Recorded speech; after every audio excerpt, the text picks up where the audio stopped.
Mohammed, a new caller from Rochdale. Hello. Yeah, hi there. I understand you voted for George Galloway. Yes, I did, yes. Why? Why? Because normally I vote for Green, and because I've approached the candidates for both Labour, Liberal Democrats. I've not spoken to Conservatives, and they just don't want to listen, of local problems or local issues. But like when I actually met George now 3 times since he's been in Rochdale, and honestly, he's there, sat down, his energy, the way he comes across, he just listens, and he just seems like a genuine person. And he's listening to the local people in the area. Mohammed, you still there? Have I lost your line? No, I'm still here. Still Sorry, I'm still here. Can I ask you a question? Because there was another candidate who stood as an independent, David Tully, who's a Rochdalian, I think is how you describe someone who's local. Yeah, that's right, yeah.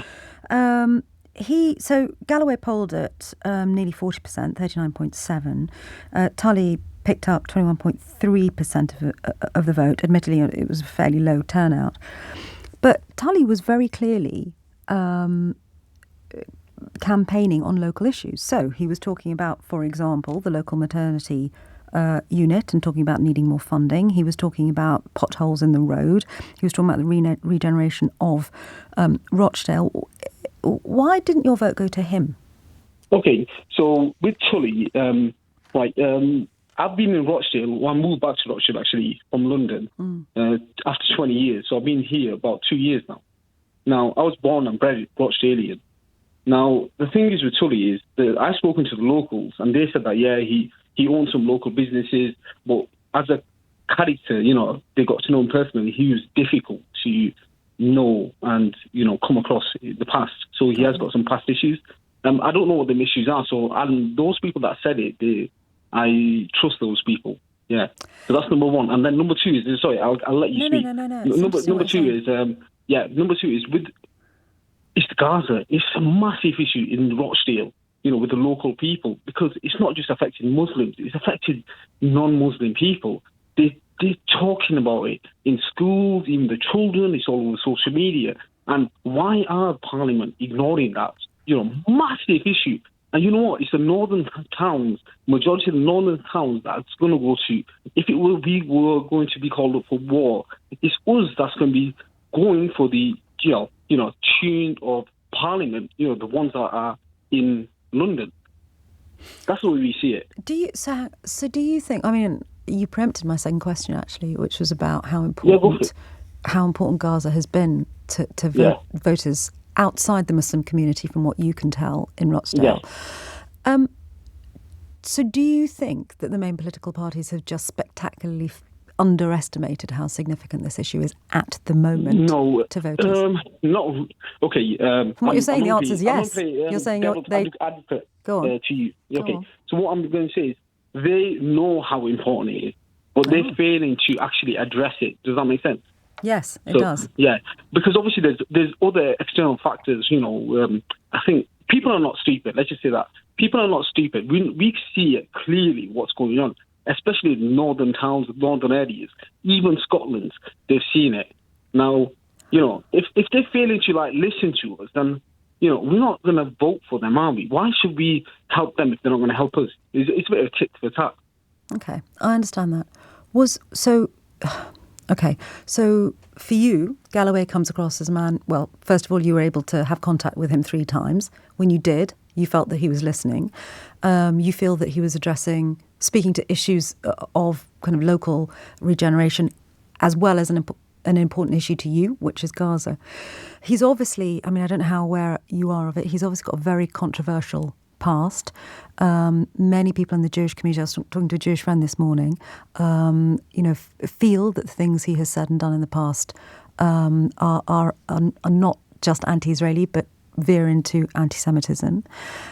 He was, of course, photographed with Saddam Hussein at the time that, the West had sanctions on Hussein because of a variety of issues, not least him persecuting his own people.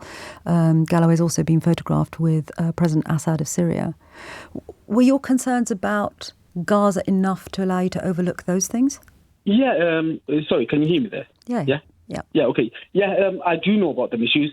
And then people in the local community, these are Muslims, they said to me when Galloway first announced that he's going to be a candidate or he's going to be standing in the by-election, the issues with Syria, but not knowing everything about those issues, I thought that was more than enough. The Gaza issue, the current situation now is, that was more to I could overlook them, not trying to sound belittle them concerns that everyone else has, but we got to be focusing on the future as people. So the way I see it is, there's an issue with Gaza now. Maybe we could revisit those Syria or Saddam Hussein and all those areas maybe in the future, but we got big problems right now. And on top of that is we have local issues which Galloway is addressing, like the maternity issue. So I don't know if you know about the maternity ward is being moved to Oldham, and he's been saying that famous line, "Or get a taxi, and then you'd be born in the taxi on the way to Oldham." He's been saying that. But it is so true, because there's two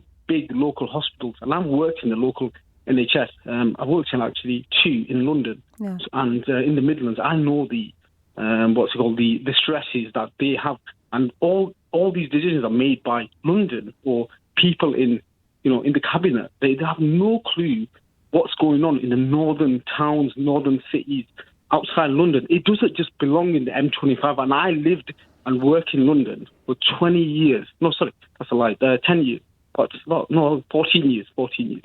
Yeah, so I know how it is. Yeah, I mean, there's it's chalk and cheese. We all know that. You just have to travel outside the home counties and you realise how deprived parts of the north are, parts of Wales are, and they are being ignored by Westminster as well, certainly as far as I'm concerned. Can I ask you something?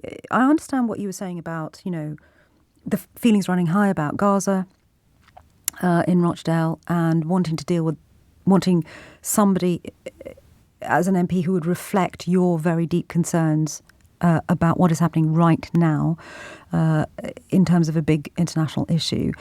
You said, even though there are concerns that people recognise there in relation to Galloway and his associations with, people who Hussein, Saddam Hussein and President Assad, both of whom have killed their own people, persecuted their own people.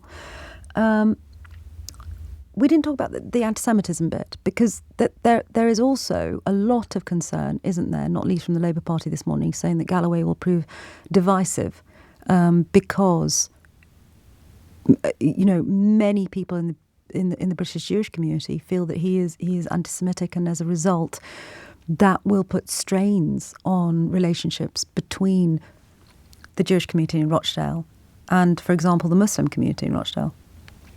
So what you trying to get? So you can speak openly and freely. No, I have spoken openly and freely. I've got honestly, Sangita, I've listened to your shows quite a lot, and I respect you. Yeah, I think you're very credible to a lot of anchors, other hosts. It's just I always wanted to speak to you guys before, but I just took that time. But the thing is, so are you trying to say we've got about a minute left before the hour that's fine. Okay, I'll be quick.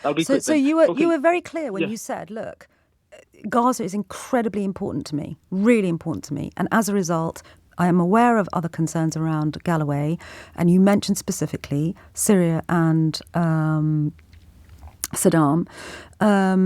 And you said, look, we're going to park that for a while because I'm so concerned about Gaza. But the third thing I had raised with you was the swirl of allegations around Galloway, that some of the things he's said in the past are anti-Semitic. And my question to you was really simple. For the moment, do you feel so strongly about Gaza that you're also prepared to put those things to the back of your mind? I've met Galloway in person, and I could say that he's definitely not anti-Semitic. Obviously, you don't know who I am. People, your listeners don't know him, but he's definitely, that anti-Semitic is being weaponized, and it's being weaponized to a point where any criticism that you give Israel politics to the government is classed as anti-Semitic. It's not an attack on the people that live there or Jewish community. It's actually attacking the politics and the policies against the government, against the Gazan or the native population of that, of that region. Does that make sense? It does make sense. And thanks for having an open conversation with me.